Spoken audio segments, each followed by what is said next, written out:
It's one thing to stick with a story that's not the truth, but it's another thing to backpedal from it multiple times. Let's go.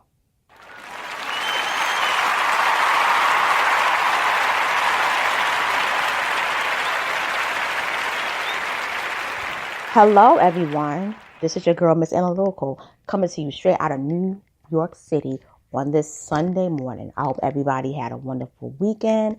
I hope everybody's week was good. And I just want everybody to just sit back and just enjoy this episode. So I just want to come to you real quick before I head out to work. I want to talk about Andy Cohen backpedaling from the situation that happened at the Real Housewives of Atlanta season 10 reunion.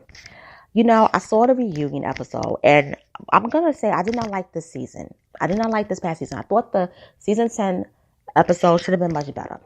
But I'm going to talk about the situation with Kim Zolciak versus the girls and with Andy Cohen. Kim Zolciak, of all the housewives that's ever been on the show, from season 1 to season 10, I never liked Kim Zolciak. And I'm going to tell you why. I always read racism from this woman. Between the Sweetie thing, how she treated Sweetie like a slave who was getting paid, but she was still treated like an antebellum slave. And then her name Sweetie, that rubbed me the wrong way too, because that gave me pet vibes. To the way she interacted when Kenya Moore came. I felt that she has a certain type of black person that she likes to be around. But anybody who looks better than her, who's a black woman, she does not like them. She did not want to film when Kenya Moore came around. Therefore, she walked off. And I'm going to tell you something. Her leaving Housewives of Atlanta saved the show. Kenya Moore was the best thing to come on that show. Whether you like her or not, she kept the story going and she gelled well with the girls. Kim Zolciak never gelled with the girls. However, when she came back for that last episode in season 9, I said, if they bring her back, it's going to be a problem, because she just went on a rampage with Kenya Moore. Then in this season, she talked about how she didn't have a husband, talked trash about her, and just saying nasty comments about Nene's house having roaches was racist. Now, I'm going to talk about the reunion. This is my thing with the reunion. Number one, my thing with the reunion was that nobody ganged up on Kim Zolciak. Okay? Kim Zolciak was not favorable, and Andy Cohen said it. And I was so glad to see not just Nene Leakes stand up against her, but I was so happy to see Kenya Moore finally be seen as the good person in the story. And I was happy to see Cynthia even, stand up for herself against Kim, because Cynthia always would not backpedal, but she would always stand back. But Kenya and Nene, they held their ground. And the one thing I loved was to see those two sisters sit next to each other and doing that shit. And I think that's why she said that they was ganging up on her. Because even though her and Nene have always never really got along, Nene at one time did not like Kenya. But the fact that Nene and Kenya was band together to call out Kim Zolciak's bullshit, that's why she said that they ganged up on her.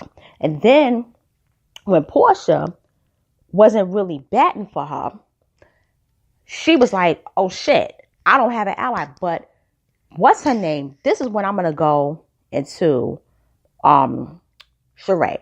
Sheree, you and that white lady was talking about those black women behind their backs. And on that reunion, she said you didn't stand up for her because you was saying you was co-signing her shit. And that's why she felt that way. And I'm going to go into Andy Cohen now. Andy Cohen. You've made money off of profiting off of black women. Let's keep it real.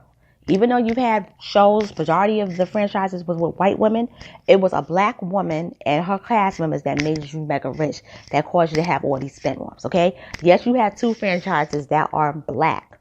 But besides that, you have about 5 of them that's all white. That doesn't have a diverse cast. Let's keep it real. But this is my issue with you. When you was on the reunion and when you went into the bathroom to talk to Kim and her husband, Croy, she said, you allowed them to gang up on me. You did not show me in a favorable light. She was like, but Kim, let's keep it real. This is what you said. You had nothing good to offer. Under the scenes that you were in, you didn't show any positivity. I could not make up anything. There was not one good thing that you did that was positive for the show. You kept it real with her. Then you kept it real with her when you said all you did was just bring out like nothing but really confusion. That was another thing. And you said you could not lie. You couldn't make us up. You kept it real to her. But this is what my issue is with you. You kept it real in April all the way up until you got on Jenny McCarthy's show. Then you're going to say that you wish you would have walked off. You wish that you would have ended it. And Jenny McCarthy is going to agree with her because she's a white woman. It's part of feminism code. You couldn't have walked off because, number one, Andy, you're the executive producer. You make money from this. You couldn't have canceled it because then Bravo would have canceled you. Therefore, the show must go on like they say. Then, number three, you got to remember something. Housewives of Atlanta is your moneymaker, okay? So you know that people going to tune in for the drama. That's just the way it is. And number four, Kim Zolciak don't give you that much bread in your pocket. Nene does. Nene is the queen of the franchise. Everybody knows it, okay? And besides that, Andy, you don't owe any allegiance to Kim Zolciak because you are higher than Kim Zolciak. You're the executive producer. Kim Zolciak has Toilet for the Party, which from what I've read, the ratings aren't that good. Production's on halt because nobody want to work with her anymore.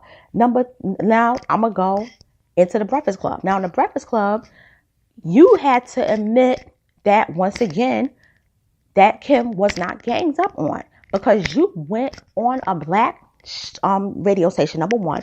Number two, the black woman was ganging up on you. And number three, they was threatening to boycott your ass. That's why you backpedaled and you said, okay, I'm going to stick with the truth. Okay, fine. But stick with the story. If you felt that Kim Zolciak was ganged up on, you could have said that from the beginning when you went into the bathroom with her. But you did not, Andy Cohen. You spoke the truth to her in the bathroom until you got on Jenny McCarthy. Then you get on the Breakfast Club and you say, I got to stay on cold because I got a lot of black fans. Black women are coming at me and they want to boycott my show. Yes, Housewives of Atlanta is on hiatus. Okay? The season is over. But now you got Potomac. Potomac is only in the third season. And you want to keep that show going. And you don't want to lose out on viewers because of your backpedaling. Okay? So, my summary of all of this is this. If you're going to stick with a story, even if it's not true, just stick with it. Don't backpedal because you may be powerful, but even powerful people who backpedal suffer the consequences from it. And on that note, this is your girl, Miss Analytical, signing off. Have a great day, everybody, and take care of yourself. Don't forget to subscribe, hit the like button, even hit the notification bell, and share this video. Peace.